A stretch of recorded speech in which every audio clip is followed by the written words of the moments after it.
Hello and welcome to KLTV's Cultural Leaders Group TV, the show that bridges the vibrant tapestry of the heritage and the cultural sector in Kirklees. We speak with the leading voices of the culture and heritage in Kirklees, West Yorkshire and beyond, where creativity meets communities. I'm Dr Milton Brown, and today's inspiring story features Kirklees Culture Collective and their leader, Dr Chole Whitehead.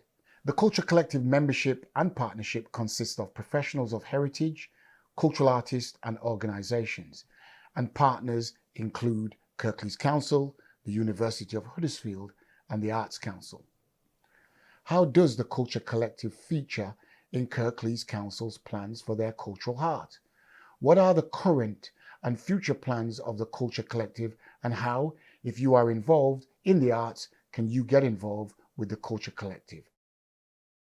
Welcome, Chole. Great to see you here, and let's get straight into it. For those who don't know anything about the Culture Collective, please share a quick overview of its aims and objectives, as well as its mission. Well, the Culture Collective was formed out of a previous group called the Creative Leaders Group, and it was originally about the leaders of arts organisations in Kirklees. But since then, it's kind of broadened its remit just to involve anybody involved in the arts or culture in some respect, but more with an arts focus.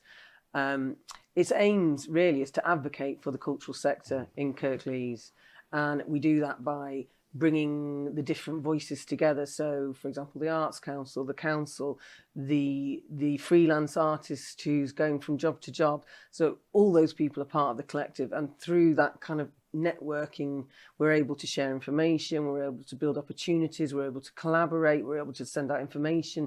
So it's the strength that's in the diversity of the group. I'd love to understand how Proper Job connects with the cultural landscape or heritage landscape of Kirklees. So Proper Job, which is the theatre company that I'm part of, we've been based in Kirklees in Byram Arcade since 1985. We work a lot in adult education, so we use theatre and drama as a way of developing education for adults in different things like employability. So we've been based here a long time, and I was one of the members of the original Creative Leaders Group, which was organisations funded by the council. And when that finished, it finished quite a long time ago, there was a few of us that kind of went, but this is actually really useful. This is a really useful thing for us to, as the sector, to come together and talk to each other as peer-to-peer without any kind of funder there or council there. And so we've just continued in that vein, really. So as Proper Job continued in the vein with the Cultural Leaders Group, then suddenly it emerged to Culture Collective. Yes, yeah. So well, we were quite a small group, and as with a lot of things, it kind of felt like, oh, we really need to develop. We've got no money to develop, so we put in to the Arts Council to get some money to develop the network. And through doing that, actually, at the time, it didn't feel like a big change. But looking back, I feel like we have changed quite a lot. We extended the remit so that it was anybody could join, anyone who's interested in being there. We also looked at a lot of other networks at what worked and what didn't. We came to the thinking that that having money isn't necessarily a sustainable answer. So yes, we've continued with it, and it's changed quite a lot since those earlier days. Yeah, a cultural leader once told me when I was working in London that if money is the answer for culture and heritage and the arts in your community, then you're in trouble. Yeah, you're dead right. You're dead right, because you've got to kind of. And I think we say that with the Culture Collective, like, come if you think it's useful to you. Yeah. Don't come because you're under duress or you feel you have to, because quite often these... Or even come in to think you're going to get some money. Yeah, definitely not. You're definitely not. You might meet some interesting people, you'll hear some information, but yes, it's kind of there because it needs to be there, not because it's funded to be there, or people feel like they need to be there because the Arts Council's there, or somebody that's important has to see them in the right place. Yeah. I've always found the Cultural Collective space as a space to improve leadership, understanding of the sector. There's so much you can learn from all the different people that are in there. It's an amazing space. So yeah, and I didn't realise how broad it is. And I've been here since, not since 1985, but I've been in Huddersfield a long time, over 25 years. And there are so many people. I mean, I didn't even meet you until that. There are so many people that I didn't know exist, and so many amazing creative spaces that exist in Kirklees, and it's about connecting them up. Excellent. Which lends me to the next question is, how do you perceive the current state of heritage and culture in Kirklees, and what excites you about it? Well, there is a lot of investment going into Kirklees right now with the building of the cultural heart, and there seems to be a real motivation to improve, which is great, and I think we all need to get behind that. However, it's difficult on the way, isn't it, getting these big things off the ground? I think there's a building project and then there's the culture sector, and these two things need to kind of meet up in some way, because we're at risk that we could be building a big building that nobody ever goes in, which I hope doesn't happen. And I understand the difficulties. It just is a bit of a tricky point. Well, without putting pressure on you, under your leadership, it shouldn't happen. No. And I was also thinking about how does Kirklees see the Culture Collective as they're moving towards 2026, 2027, launching the Cultural Heart? How do you think they see? Well, I think I do feel a bit sorry for the council sometimes. They've come to all the meetings and they are a member of the group, so they always have a space on the agenda to feedback what's important from the council's perspective. So in that way, they are supporting us and they are trying to keep us in the loop. I think it's possibly the different parts of the council that need to speak to each other. So, the buildings and regeneration, are they talking to the cultural leaders of the council? And so does that join up? Because, I feel like they're kind of a little bit left out. The cultural sector of the council is perhaps not as part of the cultural development as it should be. Well, you have the heritage strategy, the cultural strategy, and the tourism strategy. And I think they've all got to kind of interconnect and overlap with each other. And then how does that translate to folks like us who are in the culture and heritage sector? Then you're talking about grassroots communities as well, that perhaps don't have the time to even join us. How do you see that panning out? I know it's a huge question, but how would you like to see it pan out? Well, it would be nice. I'd really like the collective to grow and have more members. And I do understand that issue with the grassroots people who will not be able to come to all the meetings, and it probably isn't beneficial for them. But at least they'll get the information, so they'll hear what's happening. They get all the minutes if your name's on the list. I am starting to really believe that there's strength in numbers, and that the more people we have and the more people feel that they are genuinely represented and they want to be part of it, I think the stronger we'll become. So if you had one wish about the changes that you'd like to see made in Kirklees, what would it be around the heritage and cultural strategy? I think, and I know everyone says go back to money, but we just need a bit more investment in culture, because I think what's happening here is really here already. I don't think we need to do anything new. I think we just need to be more aware of what the power of culture, so the power of culture within health, the power of culture within the film industry, that there's so many areas where culture can really have a positive impact, but that there is, and I don't think this is going to get any better either. I think that, if we look to the future of what government's going to look like, I don't think there's going to be a big increase in arts funding. So, and I don't want to always go back to the funding type of thing, but the other things we are already doing. So the collective is expanding. We also have a thing called the Hot House, where we're developing new artists and artists from the local area. So I think we can do stuff we can keep going and building things. Yeah, I agree about more investment, but is it money or is it spaces and places and sharing of resources? Yeah, well, it's interesting because that's nothing with the collective. So somebody has, like LBT has a lot of space. We've got a space, and there's people out there who are going, oh my God, I can't get this thing off the ground because I've got nowhere to work, and that'll be my budget gone. So it's that kind of thing of like going, well, you can use our space, no one's in it, just have it. And if we can share that collectively, this is the cultural spaces in Kirklees. And we're happy for people to use our space. How do you feel about if we did that more, then we probably would have more leverage around what Kirklees Council are doing in their heritage, culture and tourism strategy? If the collective worked a little bit more cohesively, because I think we do really well, but I think there's still room to increase that.